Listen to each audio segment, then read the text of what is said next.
करीब 4 दशक पुरानी एक कल्ट मूवी मासूम अचानक सुर्खियों में तब आई जब फिल्म के निर्देशक शेखर कपूर ने इससे जुड़ी अपनी यादें शेयर की, साथ ही इसकी जादुई सफलता के किस्से बताए। इसी के साथ उन्होंने यह विचार भी व्यक्त किया कि आज की पीढ़ी के लिए नई मासूम बनाने के लिए वो उतने ही उत्सुक हैं। तो दोस्तों, वीडियो में आगे बढ़ने से पहले प्लीज मेरे चैनल को सब्सक्राइब करके बेल आइकन को जरूर प्रेस कर दीजिएगा। तो चलिए दोस्तों, वीडियो को शुरू करते हैं। विख्यात भारतीय फिल्म मेकर शेखर कपूर ने पिछले दिनों एक्स पर साल 1983 की अपनी कल्ट मूवी मासूम का नया वर्जन नई पीढ़ी के लिए बनाने की इच्छा जाहिर करके नॉस्टैल्जिया को कुरेद दिया। फिल्म ने 4 फिल्म फेयर अवार्ड जीतकर वाहवाहियां बटोरी थी। शेखर कपूर की बातों से मन मस्तिष्क मासूम सी यादों में गोते लगाने लगा। तुझसे नाराज नहीं जिंदगी, हैरान हूं मैं, नसीरुद्दीन शाह, शबाना आजमी की मोहब्बत और नोकझोंक भरी केमिस्ट्री, जुगल हंसराज और उर्मिला मातोंडकर की बाल सुलभ हरकतें और उनका गाना लकड़ी की काठी काठी पे घोड़ा, वहीं दिल्ली से नैनीताल तक का मौसम और आबो हवा सबके सब यादों की ताजा हवा के झोंके की तरह था। मासूम फिल्म का नाम ही नहीं, अपने मिजाज से एक मासूम सा सवाल भी है। अमिताभ बच्चन के आक्रोश के दौर में कोमल एहसासों का सवाल, दाम्पत्य जीवन की पारदर्शिता और बच्चों की परवरिश भी मासूम होती है। जरा सा झटका उसे शीशे की तरह छिन्न भिन्न कर सकता है। यकीनन जिंदगी में कुछ सवाल ऐसे होते हैं जो हालात और ख्वाहिशों के हवाले होते हैं। इन्हें किसी शास्त्रों में ढाला नहीं जा सकता। ख्वाहिशों के पंख दिखाई नहीं देते, उन्हें कतरे नहीं जा सकते। फिल्म की कहानी और प्रस्तुतिकरण पर शेखर कपूर का डायरेक्शन और गुलजार की कलम की जुगलबंदी की छाप आज तक बरकरार है। ये अमिट है। शेखर कपूर अब उन्हीं अमिट यादों को फिर से जीना चाहते हैं, या कि नई पीढ़ी से उन यादों को शेयर करना चाहते हैं, ताकि मासूम की पॉजिटिव बातें आज के जज्बात से जुड़ सकें। आज की पीढ़ी को पता हो कि मासूमियत केवल उम्र की अवस्था नहीं होती, रिश्तों की संवेदनाएं और उन संवेदनाओं की समझ भी उतनी ही मासूम होती है, चाहे शख्स किसी भी उम्र का हो। मासूम तब रिलीज हुई थी जब 80 का दशक एंग्री यंग मैन और डिस्को डांसर के कारनामों की चकाचौंध भरा था। रिलीज के शुरुआती कुछ दिनों तक इसका असर नहीं दिखा। पहले हफ्ते के 3-4 दिन सिनेमा हॉल की सीटें खाली थी। शेखर कपूर समेत फिल्म के अन्य कलाकार उम्मीदें छोड़ चुके थे। इसे फ्लॉप होने से कोई बचा नहीं सकता। निराशा गहराने लगी थी, लेकिन बॉक्स ऑफिस पर मासूम के साथ भी वही करिश्मा हुआ जो कभी शोले फिल्म के साथ हुआ था। अपनी पोस्ट में शेखर कपूर ने भी फिल्म देखने के लिए टिकट खिड़की पर उमड़ी भीड़ और थिएटर के अंदर खचाखच भरे दर्शकों की रोमांचक यादें शेयर की। कुल मिलाकर कहें तो देखते ही देखते मासूम का जादू चल गया। फिल्म सुपरहिट हो गई और यादों में बस गई। गौरतलब है कि मासूम जब रिलीज हुई तो अस्तित्व की जंग दोहरे स्तर पर देखने को मिली। फिल्म की कहानी में 8 साल के राहुल यानी जुगल हंसराज की जंग अलग थी। वो अपनी पहचान जानने के लिए जूझ रहा था, तो बॉक्स ऑफिस पर लार्जर देन लाइफ कैरेक्टर से लेस बिग बजट सुपरस्टार्स के फुल एक्शन ड्रामा के दौर का दबाव अलग था। मासूम में कोई एक्शन नहीं था, ना किसी को मिटाने की नफरत थी, ना किसी से बदला लेने का गुस्सा था। लिहाजा तब की नई पीढ़ी के लिए इस फिल्म में कोई आकर्षण नहीं था, लेकिन पूरी फिल्म प्रेम, मुस्कान, ठहाके, आंसू, करुणा, दाम्पत्य और वात्सल्य के भाव से भरी थी। कोई हैरत नहीं, इस भावुक कहानी को देखने के लिए पूरा परिवार थिएटर की ओर उमड़ पड़ा। वर्तमान के हालात भी कमोबश ऐसे ही हैं।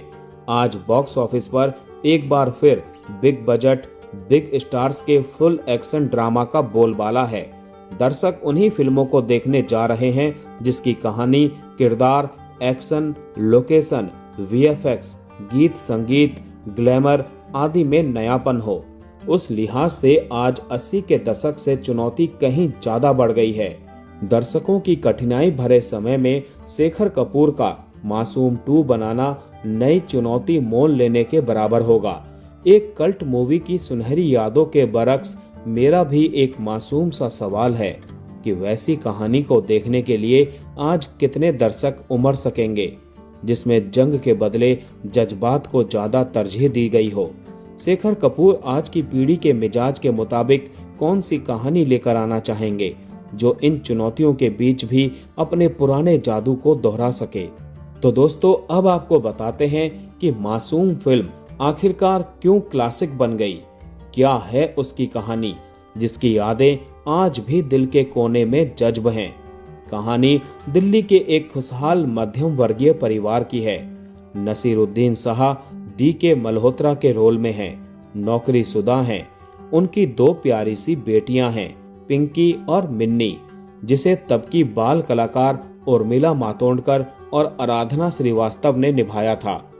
दोनों बच्चों की चुलबुली अदाएं फिल्म की सबसे बड़ी यूएसपी साबित हुई। डी.के. मल्होत्रा की पत्नी है इंदु मल्होत्रा यानी शबाना आजमी, जो जितनी हंसमुख है उतनी ही असुरक्षित और सशंकित भी। फिर भी अपनी दोनों बच्चियों और पति के प्रति पूरी तरह से समर्पित स्त्री। इंदु महानगर की आधुनिक जीवन शैली को जानती है। महानगर में बिना पति के अपने काम में मग्न रहने वाली चंदा यानी तनुजा की वो दोस्त है। इसके बावजूद उस पर कोई बाहरी प्रभाव नहीं। वो अपने पति और परिवार से अटूट प्रेम करती है। इंदु के जीवन में सबसे कठिन घड़ी तब आती है जब उसे पता चलता है कि उसका पति नैनीताल में भावना यानी सुप्रिया पाठक नाम की एक युवती के साथ प्रेम में थे, जिसका अब 8 साल का एक बेटा राहुल है। राहुल का किरदार तब के बाल कलाकार जुगल हंसराज ने निभाया था। भावना के अचानक देहांत के बाद राहुल अकेला हो गया। भावना ने ये राज खुद डी.के. से भी छुपा कर रखा था, लेकिन जब राज खुलता है तो सबसे पहले डी.के. चकित रह जाते हैं। फिर उनकी पत्नी इंदु मजबूरन राहुल को उसे अपने घर में पनाह देनी पड़ती है। दोनों बच्चियां तो आसानी से राहुल के साथ घुल मिल जाती हैं। डी.के. भी उसे बेटे की तरह प्यार देने लगता है, लेकिन इंदु आसानी से उसे स्वीकार नहीं कर पाती। फिल्म की कहानी इसी तनाव के साथ आगे बढ़ती है। हालांकि राहुल अपने स्वभाव से इतना हंसमुख और सहानुभूति के भाव बटोरने वाला साबित होता है कि आखिरकार इंदु भी उसे बेटे की तरह अपना लेती है। मासूम पर्दे पर यकीनन नसीरुद्दीन शाह, शबाना आजमी, तनुजा, सईद जाफरी, सुप्रिया पाठक, उर्मिला मातोंडकर, जुगल हंसराज और आराधना श्रीवास्तव की अदाकारी की बेमिसाल पेशकश है। लेकिन गुलजार की कलम से निकली कहानी, संवाद और गीतों ने इस फिल्म को कामयाब और क्लासिक बनाने में उतना ही अहम योगदान दिया है। जुगल हंसराज के राहुल वाले किरदार में लावारिस वाला जोश और आक्रोश नहीं था।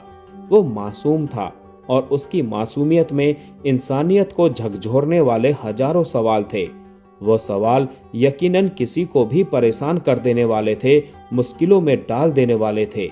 इस द्वंद के रचयिता गुलजार थे, जिन्होंने इस फिल्म को हुजूर इस कदर भी न इतरा के चलिए, 2 नैना और एक कहानी, थोड़ा बादल थोड़ा सा पानी, तुझसे नाराज नहीं जिंदगी हैरान हूं मैं, या हर बच्चे की जुबां पर शुमार रहने वाला सबसे नटखट गीत लकड़ी की काठी काठी पे घोड़ा, दौड़ा दौड़ा दौड़ा दम उठा के दौड़ा की लोकप्रियता ने फिल्म को अपार प्रसिद्धि दिलाई। गुलजार के इन गीतों पर आर.डी. वर्मन का संगीत जितना शानदार है, प्रवीण भट्ट की सिनेमैटोग्राफी रुपहले पर्दे पर मार्मिकता को व्याख्यात करने में उतना ही बारीक प्रभाव पैदा करने वाली साबित हुई। तो दोस्तों, आज का वीडियो यहीं समाप्त करते हैं। मिलते हैं नेक्स्ट वीडियो में। तब तक के लिए आप सभी को tata bye bye, take care.